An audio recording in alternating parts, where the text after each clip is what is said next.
തീർത്ഥാടന കാലത്ത് നമ്മൾ ഏറ്റവും കൂടുതൽ ശ്രദ്ധ കൊടുക്കുന്ന ഒരു മേഖലയാണ് മാലിന്യ നിർമ്മാർജ്ജനം എന്ന് പറയുന്നത്. ഏകദേശം 1000-ഓളം വരുന്ന വിശുദ്ധി സേനാംഗങ്ങളെ ഉപയോഗിച്ചുകൊണ്ടാണ് ശബരിമലയിലെ വിവിധ ഭാഗങ്ങളിൽ ഭക്തർക്ക് അസൗകര്യങ്ങളൊന്നും ഉണ്ടാകാത്ത രീതിയിൽ മാലിന്യ നിർമ്മാർജ്ജനം ചെയ്തുകൊണ്ടിരിക്കുന്നത്. പമ്പ, നിലയ്ക്കൽ സന്നിധാനം എന്നിവിടങ്ങൾക്ക് പുറമെ പന്തളം ഉൾപ്പെടെയുള്ള സ്ഥലങ്ങളിലും ഈ വിശുദ്ധി സേനാംഗങ്ങളെ വിന്യസിച്ചിട്ടുണ്ട്.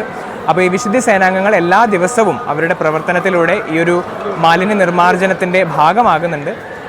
സീസൺ തുടങ്ങി ആദ്യ ദിവസം മുതൽ ഇന്ന് വരെയുള്ള ദിവസങ്ങളിൽ ഏകദേശം 1700-ഓളം ലോഡ് മാലിന്യങ്ങളാണ്, അജൈവ മാലിന്യങ്ങളാണ് ശബരിമലയുടെ വിവിധ ഭാഗങ്ങളിൽ നിന്ന് നീക്കം ചെയ്തിട്ടുള്ളത്. തീർത്ഥാടന കാലത്തിൻ്റെ തിരക്ക് വർദ്ധിക്കുന്നതിനനുസരിച്ച് മാലിന്യ നിർമ്മാർജ്ജനത്തിൻ്റെ തോതും വർദ്ധിച്ചുകൊണ്ടിരിക്കുകയാണ്. പറ്റുന്ന രീതിയിൽ ഇവിടുത്തെ പരിമിതമായ സൗകര്യങ്ങളിൽ ശാസ്ത്രീയമാകുന്ന രീതികളിൽ അവലംബിച്ചുകൊണ്ടാണ് മാലിന്യ നിർമ്മാർജ്ജനം നടത്തിക്കൊണ്ടിരിക്കുന്നത്. ഇതിന് പുറമേ തന്നെ ദേവസ്വം ബോർഡിൻ്റെ ഭാഗത്തു നിന്നും അതുപോലെ തന്നെ വനം വകുപ്പിൻ്റെ ഭാഗത്തു നിന്നും മാലിന്യ നിർമ്മാർജ്ജനത്തിന് വിവിധ തരത്തിലുള്ള സഹായങ്ങൾ ചെയ്തുകൊണ്ടിരിക്കുന്നുണ്ട്. ഭക്തർക്കുണ്ടാകുന്ന മാലിന്യവുമായി ബന്ധപ്പെട്ട അസൗകര്യങ്ങൾ പൂർണ്ണമായും ഒഴിവാക്കുക എന്നുള്ളതിൻ്റെ അടിസ്ഥാനത്തിൽ ഒരു ക്ലീൻ വാക്ക്, അതായത് ഒരു വിശുദ്ധ യാത്ര എന്നുള്ള രീതിയിൽ ഒരു പരിപാടി കൂടി ഇത്തവണ നമ്മൾ ആരംഭിച്ചിട്ടുണ്ട്. എല്ലാ ദിവസവും സാനിറ്റേഷൻ സൂപ്പർവൈസർമാരുടെ നേതൃത്വത്തിലും 2 ദിവസം കൂടുമ്പോൾ ഡ്യൂട്ടി മജിസ്ട്രേറ്റിൻ്റെ നേതൃത്വത്തിലും ആഴ്ചയിലൊരിക്കൽ ADMൻ്റെ നേതൃത്വത്തിലും വിശുദ്ധ സേനാംഗങ്ങളെ ഉൾപ്പെടുത്തിക്കൊണ്ട് ഏറ്റവും മാലിന്യ നിർമ്മാർജ്ജനം ആവശ്യമായി വരുന്ന ഇടങ്ങളിൽ നേരിട്ട് സന്ദർശിച്ച് മാലിന്യ നീക്കം ഉറപ്പാക്കുന്ന ഒരു പദ്ധതി കൂടിയാണിത്.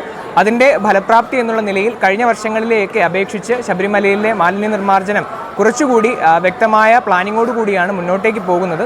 ഇതോടൊപ്പം ശുചിത്വ മിഷൻ്റെ ഡയറക്ടർ ഇന്ന് ശബരിമല സന്ദർശിക്കുകയുണ്ടായി. അദ്ദേഹത്തിൻ്റെ കൂടി അഭിപ്രായ പ്രകാരവും നിർദ്ദേശത്തിൻ്റെ അടിസ്ഥാനത്തിലും മാലിന്യ നിർമ്മാർജ്ജനം പൂർണ്ണ തോതിൽ ശാസ്ത്രീയമാക്കാനുള്ള സജ്ജീകരണങ്ങൾ കൂടി ശബരിമലയിൽ ഏർപ്പെടുത്താനുള്ള തുടർ നീക്കങ്ങളിലാണ് സർക്കാരിൻ്റെ വിവിധ വകുപ്പുകൾ. ഞങ്ങളിവിടുന്ന് സന്നിധാനത്തിന് എല്ലാ വേസ്റ്റുകളും എടുത്തിട്ട് ഈ പ്ലാസ്റ്റിക്കും മറ്റ് ജൈവ മാലിന്യങ്ങളും എല്ലാം വേർതിരിച്ചിട്ട് തനിയെ സെപ്പറേറ്റ്. ഇവിടെ മൊത്തം 3 ഇൻസ്റ്റിറ്റ്യൂട്ടാണ് വർക്ക് ചെയ്യുന്നത്.